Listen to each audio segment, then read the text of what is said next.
Washington, D.C. at flyags.com. Weather headlines on News Channel 6, brought to you by Hickson Roofing.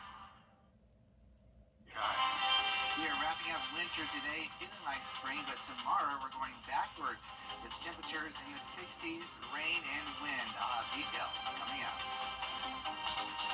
Right now on News Channel 6 at 4, we're going to hear from Richmond County's new sheriff about that officer-involved shooting we've been covering. Plus, preparing for Masters traffic. What roads will be detoured? What should drivers be aware of? We'll explain.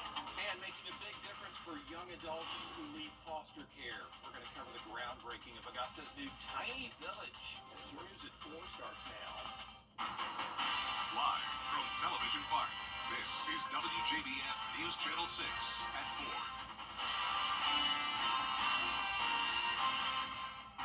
Good afternoon, everybody. I'm Brad Means. And I'm Jenny Montgomery. Thank you so much for joining us. Coverage you can count on begins in Richmond County, where one person is dead and another in the hospital after a shooting. It happened today on Dabney Drive in Augusta. The victim, identified as 28-year-old Aki Pauley. According to the coroner, he was shot while sitting in a vehicle and died at the hospital. No word yet on the second victim's condition. Both the sheriff's office and coroner are investigating.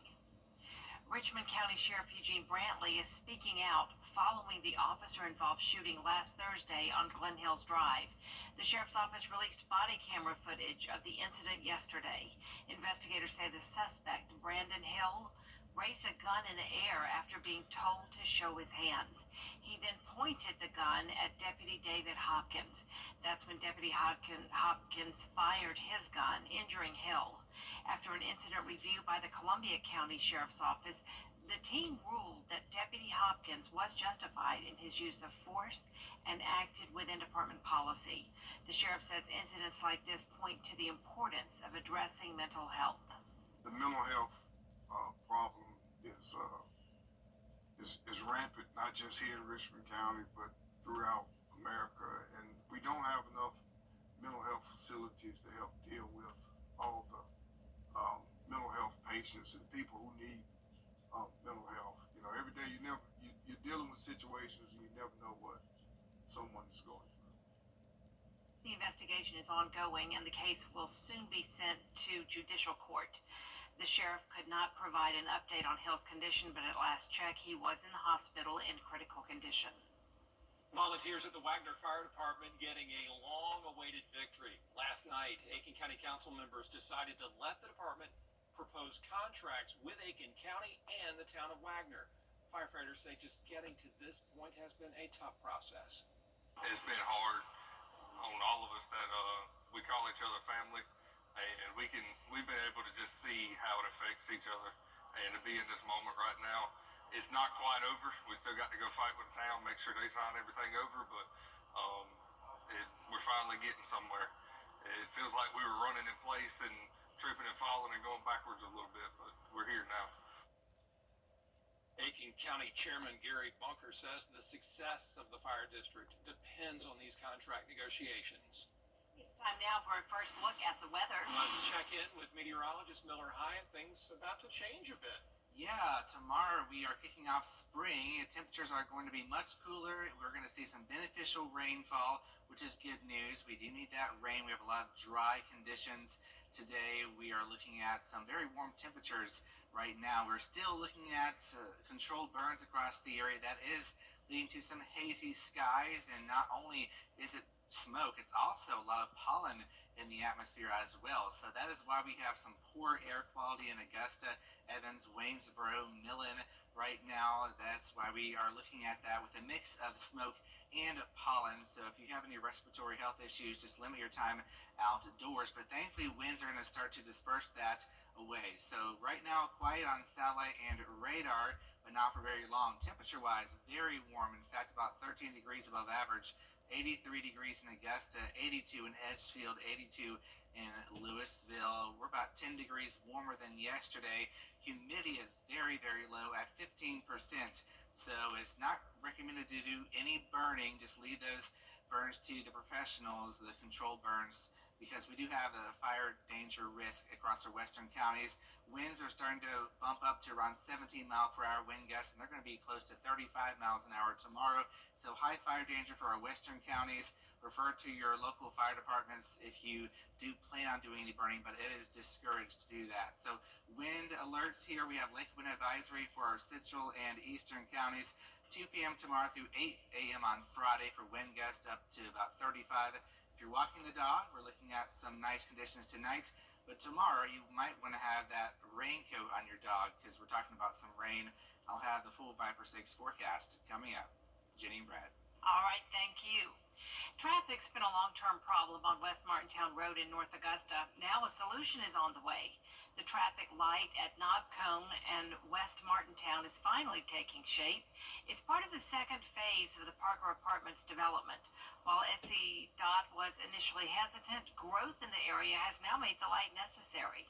Officials, we all know how much traffic goes up Knob Cone, and it's the most important traffic. It's our young people's lives, right? But there had to be enough, SCDOT needed to see enough growth at exit 1, which is traffic of cars, to justify putting that light there. So growth is actually what got us a light there.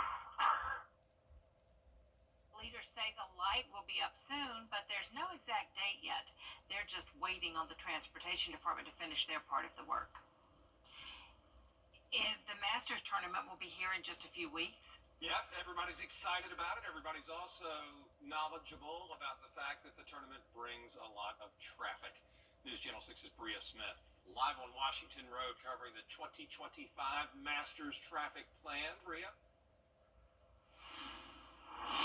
That's right, Brad and Jenny. Well, on an average day, around 55,000 people travel Washington Road. But during Masters Week, that number easily doubles, according to Augusta Traffic Management. Now, on Wednesday morning, the Augusta Traffic Engineering Division discussed the plans for those who will visit, travel, and already work and live in or near the National Hills area. Each year, they use the previous year's data to improve the traffic flow on Washington Road and the surrounding streets. This year, the temporary traffic light at River Ridge Drive is something engineers decided to keep. Picture there. So there's a lot of things happening at this particular location.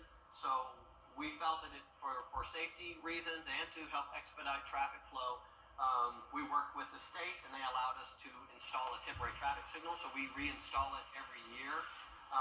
We're still working with them to see if we can make it permanent or not, but that's not going to happen right now. So what we do is we reinstall it a couple weeks before the Masters. And now, some of those Masters traffic plans have already gone into effect to get those who live and work in this area used to those changes. And we'll have more details on some of the things you can expect coming up at 5. But for now, reporting live in Augusta, Bria Smith, WJBF, News Channel 6. Bria, thanks. The pickup of hurricane debris in Augusta is set to end this week. But as you might have noticed, there's still a long way to go. The city says most West Augusta districts have seen their last pass. But West Augusta is where we found all these debris piles we're showing you, still out there. And what's really frustrating is that on some streets, including Henry Street, large piles have appeared even after the street got its final pass. This does. It irks me. It makes me very upset. Not sure who dumped this, but we have got to start doing something as far as finding people, holding people accountable. It could have been tree service from somebody's yard that comes over here and dumps this, but this is just wrong. Yeah, it is. Commissioner Rice says she doesn't see how all the root balls and other debris are going to be picked up by Masters Week, which is in 19 days.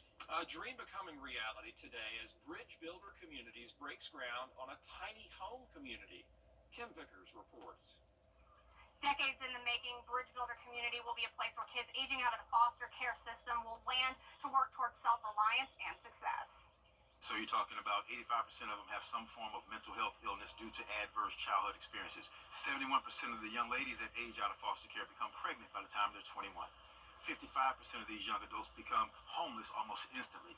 And a quarter of these young adults, once they age out of foster care have some engagement with the juvenile justice system or the justice system. Founder Jackson Drumgoole is passionate about making a dent in those statistics after watching several family members cycle through the foster care system growing up. After years of work to raise money and gain support, he's finally seeing it all come together. It feels amazing. It feels phenomenal to watch the entire community just wrap themselves around a problem or situation that resonates with everybody. Taking care of our most vulnerable population is vital to everyone. So we all can thrive. More than 100 people attended the groundbreaking ceremony, supporters and partners celebrating years of hard work. For the Salvation Army, the facility will help relieve some of the pressure on the shelter by providing another option. This is a pathway, right? This is something where we can take someone that shows up to our shelter and be like, you know what? This may not be the right fit for you, but we have somewhere that we can connect you to where there's going to be hope, where there's going to be people that are going to support you. A neighboring business owner says she's excited to see the project moving forward and hopes to be involved down the road. I'm proud of everybody for their work that they've done. I'm proud of this community support because sometimes we don't come together as community on various topics. And being able to see all of those people and it's like everybody's supporting it, it's just a good thing to see and it feels good. Construction is expected to begin after Masters Week and wrap up by the end of the year. In Augusta, Kim Vickers, WJBF News Channel 6. It is National March into Literacy Month, and there's a big focus on teaching children the importance of reading. Last month, U.S. Congressman Rick Allen introduced a resolution supporting this designation. Today, he read to the students at Lamar Millage Elementary School. We're out of session this week. This is what we do when we're out of session.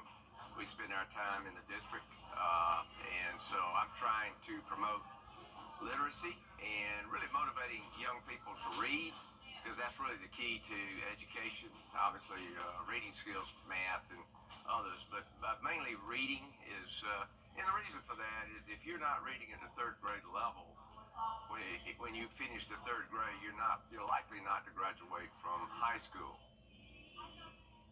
According to Representative Allen, children who are not reading proficiently by the third grade are 4 times less likely to graduate from high school on time. We are taking a live look now over the Homestead Miami Speedway, where NASCAR's Infinity Series will be racing this weekend in Miami. And Brad, you can still see the fire, or the smoke rather, from those wildfires. Unbelievable. Hundreds of acres already torched. Crews working nonstop to get things under control there in beautiful South Florida, and hopefully they will soon. NASCAR-wise, though, we're going to preview the action when we come back. Well, speaking of racing, we are racing into spring tomorrow as it begins 5:01 a.m. with the vernal equinox occurring, and it's going to feel like spring as well as the rest of today. I'll have details coming up. 9080. Nobody wants to put a new roof over their head. It's too expensive. And if they can extend the life of that roof and get 5 more years or 10 more years, it's a no-brainer. What RoofMax does is it helps people